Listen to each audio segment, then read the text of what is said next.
Hey everyone, it's Alex coming at ya. Gonna do the alternative vinyl tag put out by Stunty a few days ago here for 2024.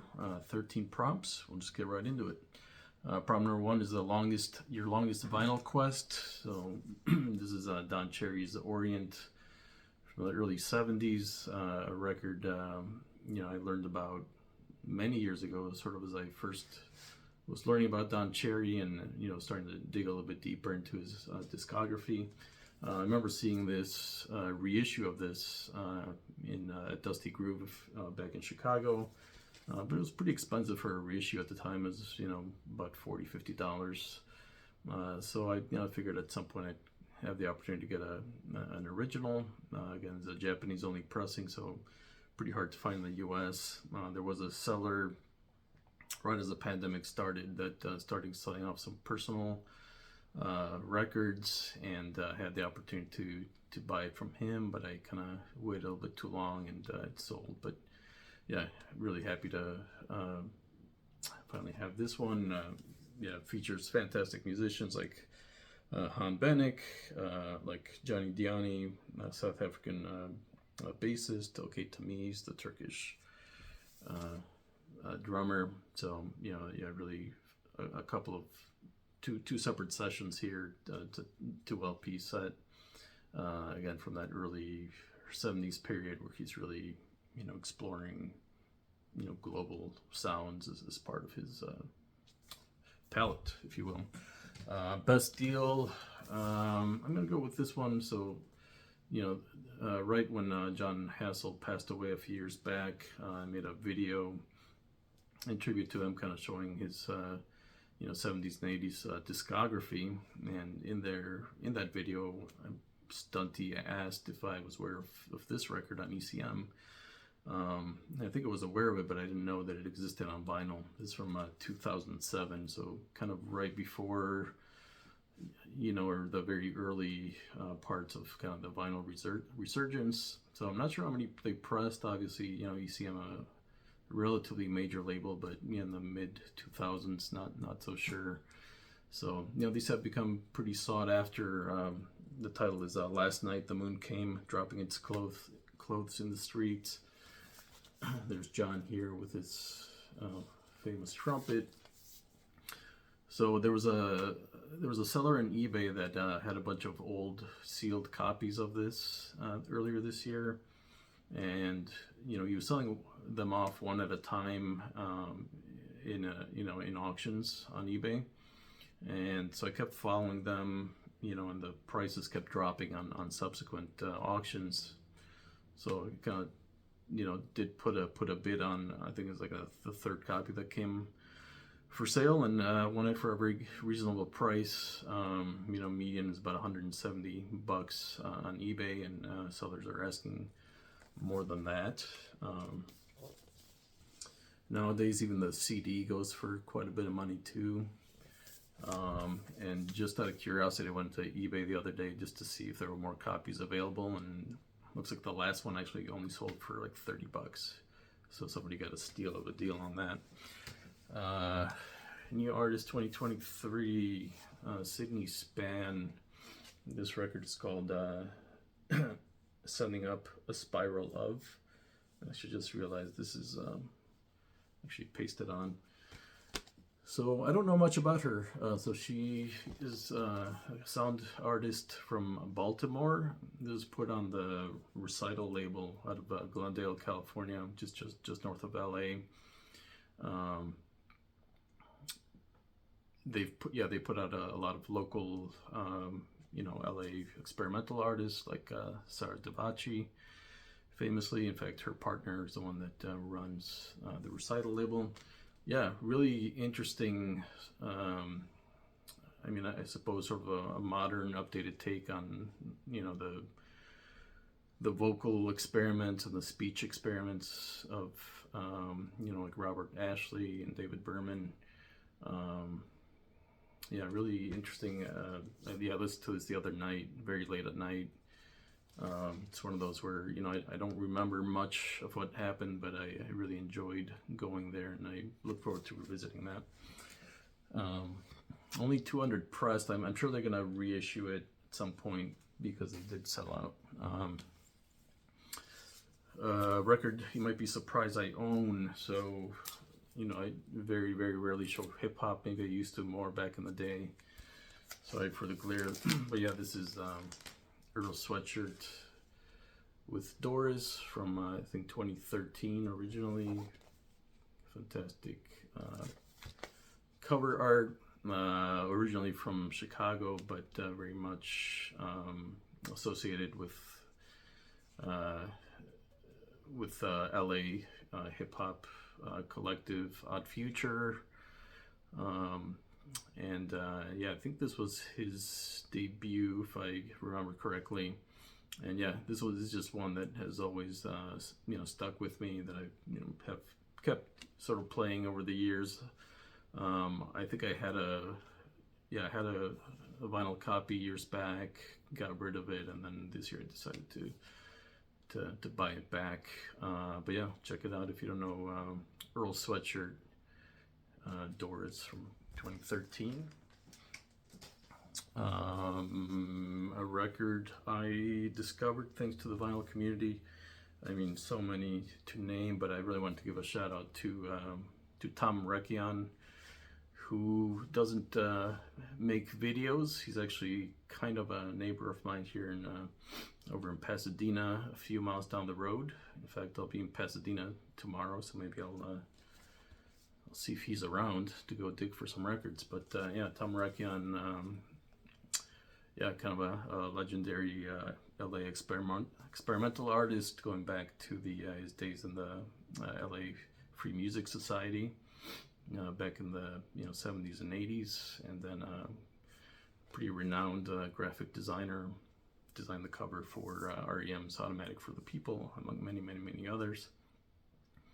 Anyway, he posted this. He's got a great Instagram feed, and he doesn't just post records, all types of different things. And this is a record that he posted that,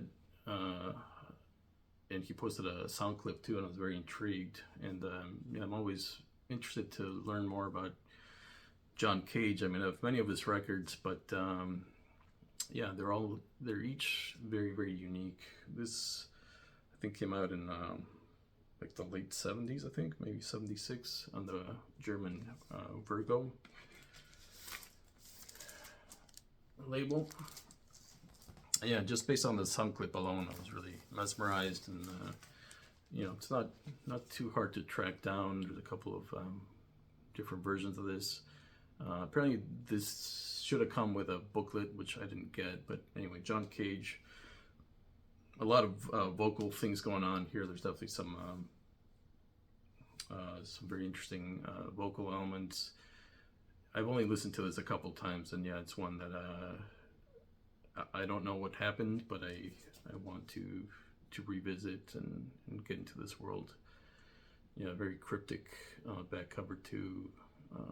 Yeah, you know, these are pieces going back to the 50s through the mid 70s when it came out.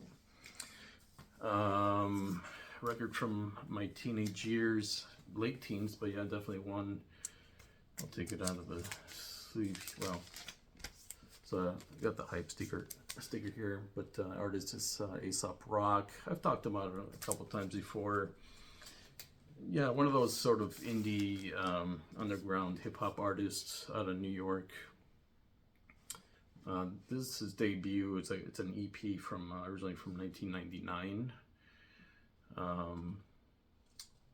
That I was introduced to by a friend who I think had either the original CDR, because this came out originally as a CDR that he self-released, but I really think it was like a copy of the CDR, and so a few of us, you know, had him like burn copies for us back in the day. And yeah, at the time I had never really heard hip hop, you know, that was not commercial and that was really underground, and you know, really using with a heavy sort of psychedelic sound. In fact, I'll play a little bit of here. And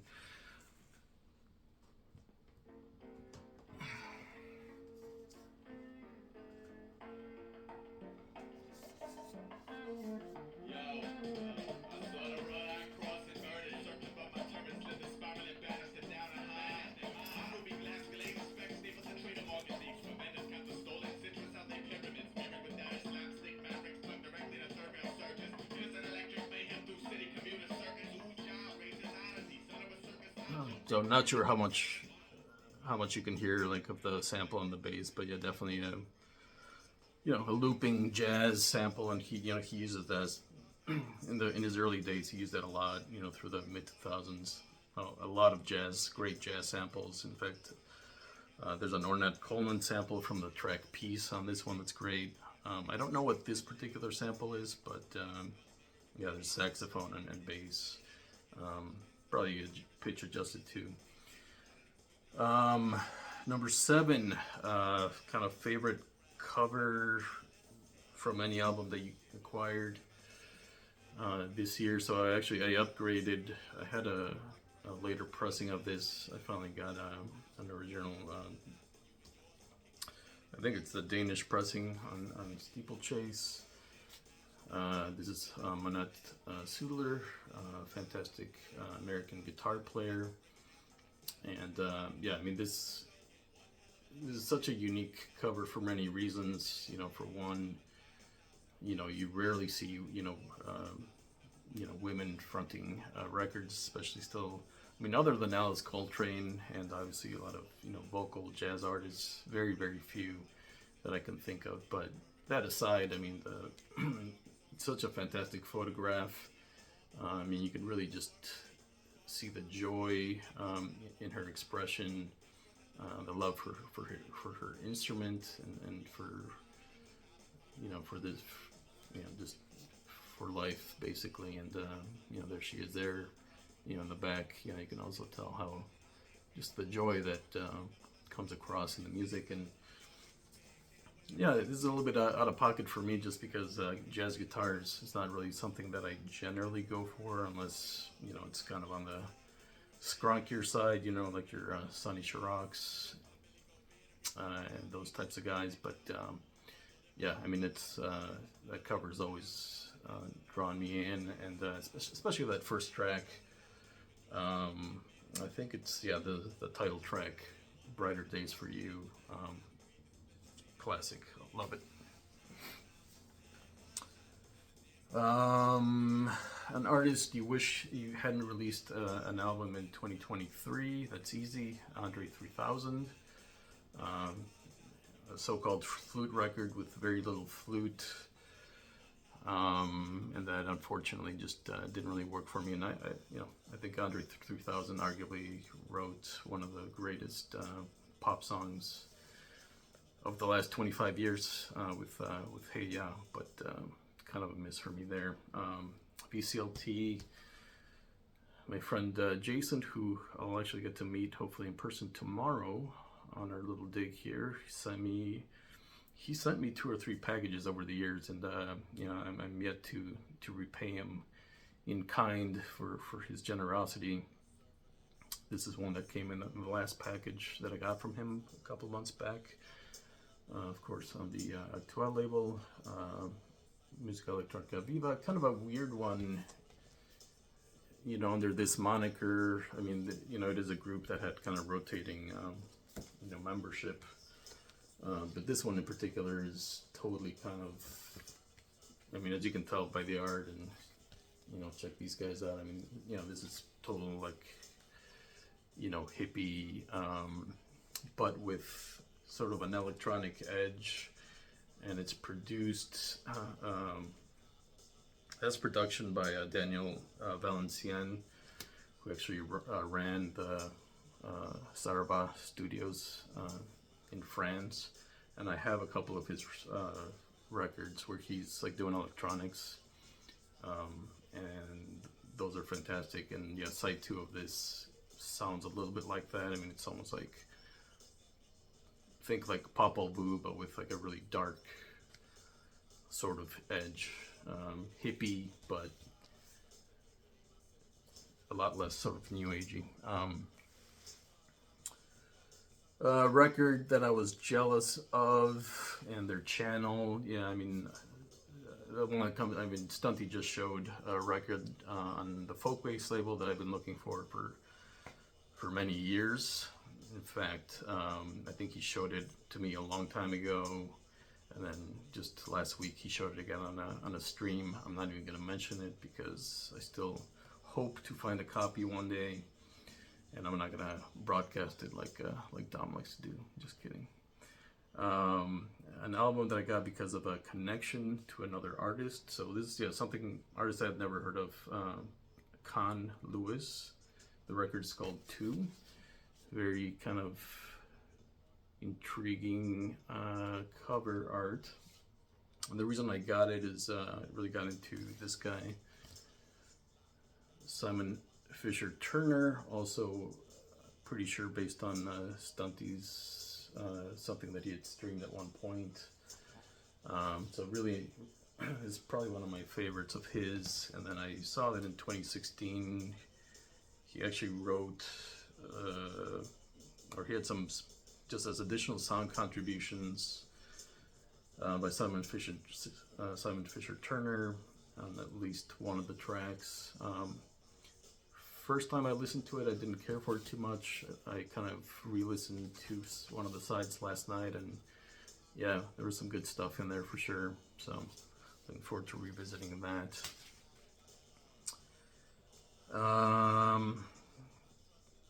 Hoping for a reissue. So there's a New Zealand artist, sorry for the glare, Anna Lockwood. This is kind of her first record, Glass World, where she basically devised a bunch of glass structures and instruments, and this is basically a concert for these pieces. So obviously very much a sound artist, but very fascinating composer. And in fact, there was some kind of release earlier this year, collaboration she did with her partner, whose name escapes me right now. But anyway, there's going back to my obsession with lovely records from a couple of videos back. There's a CD only release of hers from 1989 called Sound Map of the Hudson River, and it's basically like a musical mapping of the Hudson River. So basically, as I understand, she took field recordings along the river, going downstream, stitched them all together somehow. I've never heard it. I don't think there's any samples I've been able to find online, nor would I really want to listen to them unless well, I do want to listen to them, but yeah, it'd be awesome for that particular project to get a final reissue. I think it's going to be difficult. I think the reissue program for the lovely label was not very good at all, unfortunately. I don't know what the deal is. And lastly, an artist that I hope to spend more time with in 2024. I'm going to go with Alain Radig. Another fantastic woman in the experimental world. She is French. In fact, I know Stunty at one point interviewed her. I would love to hear that, even if it's in French someday. But yeah, I mean, she was involved in the early days of the GRM. When you read about her, that she was like an assistant and stuff like that, and none of her recorded output is really put out all the way up until she has a record that I showed last time, a couple of videos back, on Lovely Music in the early mid 80s. She was already I think in her 40s or 50s by then. But the last 20 years have really seen a lot of her output, going back, again to the 60s and 70s. Gotten vinyl reissues, primarily on two labels, Important Records, and this was on Important Records, and then also I think an Italian label called Alga Markin, which unfortunately has really poor quality pressings. But anyway, all of her records are pretty much available, at least all the stuff that's been reissued over the last 20 years. You still get it. It's fantastic. It's electroacoustic, it's drone. I think it's going to be kind of the perfect thing for what's going to be a pretty turbulent 2024 here in the US, and of course already is around the world. But anyway, thanks for doing this, Stunty. Hope you guys enjoyed that. Look forward to seeing more entries. Take care, guys.